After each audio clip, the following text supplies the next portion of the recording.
Yo dudes! Welcome to Victoria Sponge. Vegan style, of course. Okay, so this traditional cake comes from England. It was one that Queen Victoria loved to eat with her afternoon tea. That's what the story goes. Yeah, it's a wonderful spring or summer dessert, light, fluffy, 2 sponge bases. We're gonna make a beautiful vegan cream in the middle, raspberry jam and fresh fruit in the top. This is delectable. The taste sensation. Okay, first step. You're gonna need a mixing bowl and a sieve. We're gonna sieve in 400 grams of White flour. If you wanna make it healthier, use wholemeal. But then it won't taste very good. Well, it will taste good, but this is just... It won't taste like a cake, it might taste more like bread. Bread, yes. It's important to sieve your flour just as you end up with a lighter, more delicate sponge that Queen Victoria herself would approve of.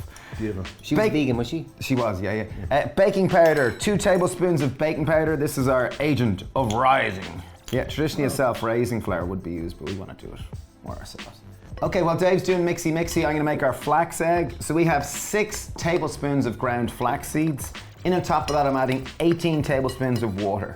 So what I'm gathering, Steve, is a 3-to-1 ratio of ground flax to water. Yes! Question, Steve, could I use ground chia seed? Yes, you could indeed, absolutely. Great, okay. So what's gonna happen is, as it soaks, it's gonna coagulate and function as a binding agent. Time to mix our wet ingredients. In this bowl, we have 400 ml of maple syrup. Use whatever liquid sweetener you like. So Steve, I've noticed that you have the same equal portion of flour to... Traditionally, like a sponge cake is based on a pound cake, so typically it was a pound of fat, pound of sweet, pound of flour. Yeah, so that's it. Okay, so we have 400 ml of maple syrup. In on top, 400 ml of oil. We're using standard sunflower oil. Okay, yeah. I know it sounds like a lot, but I guess there's usually like this is a large cake for 12 people.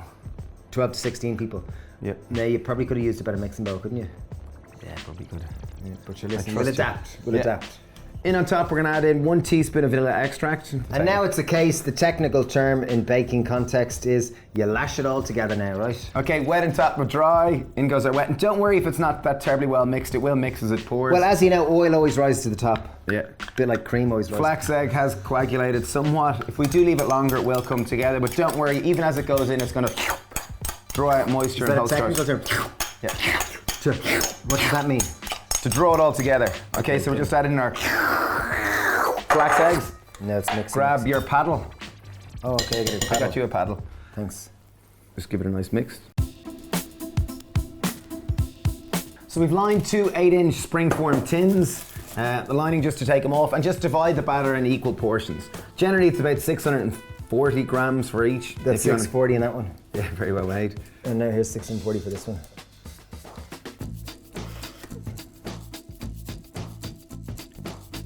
So just scrape out the last of your batter. We've preheated the oven to 180 degrees. We're gonna bake it for 25 minutes. Queen Victoria would approve. Definitely.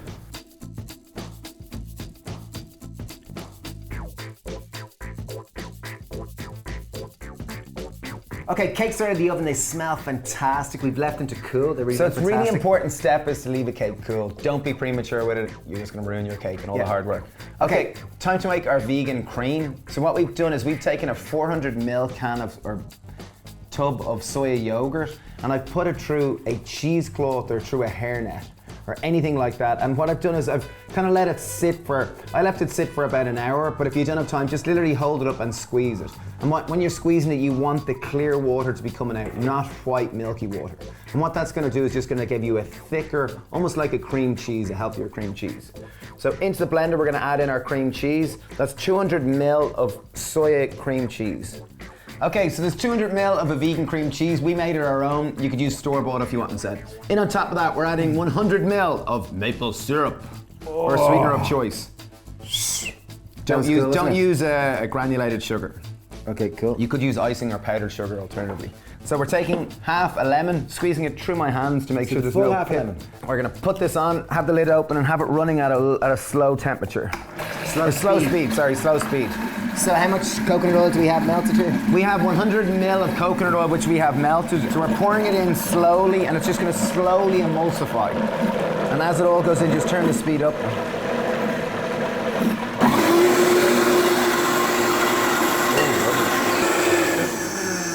There we go. So you end up with an amazing texture, almost like a custard or quite like it's called an emulsion. So it's kind of almost like a mayonnaise-like texture. This is a cream that Queen Victoria herself would Be proud of, I would say. Oh, this is beautiful. Cream's done. Cakes are done. We have our fruit. Another really important ingredient for Victoria sponge. Raspberry jam! So we made our own raspberry jam. Just buy any store-bought one that you want. Let's take our 2 cakes. First step, raspberry jam in on top. A generous serving of raspberry jam. Okay, Queen Victoria's favorite fruit was a raspberry, hence the raspberry jam. This is for you, darling. Next step, in our vegan cream, in on top. Go with a generous serving. So it's usually served with a double cream. Obviously we are making ours is with a vegan cream. So spread to the edges. Okay, now for the lovely part, we're gonna make our sandwich, our sponge sandwich. Take our sponge in on top. Oh, I love that bit. Oh, I love it when it goos. Okay, let's put the last of our cream on the top. And the main reason why we're putting cream, traditionally cream isn't put on the top, but we want to raise this for you, Queen Victoria.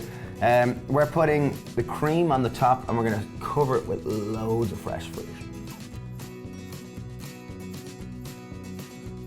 Oh, it's exciting. We always tend to go quiet during Yeah, cutting cakes. totally. But it's, you know, you put kind of an hour or two's work. I want to make sure we're over that lovely goo. Here we go. Oh, look at that, it's lovely and caramelly inside. Oh, from the side, look at that, beautiful. Nice division of layers. Okay, we're getting our weapons. I'm gonna go with a fork.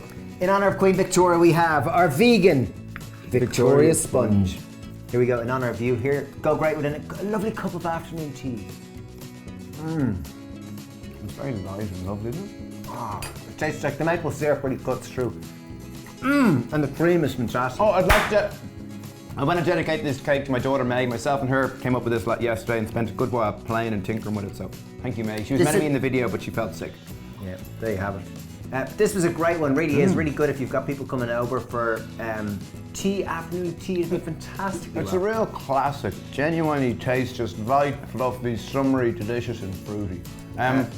Yeah, thanks for subscribing if you've subscribed to our channel, because we genuinely really do appreciate it.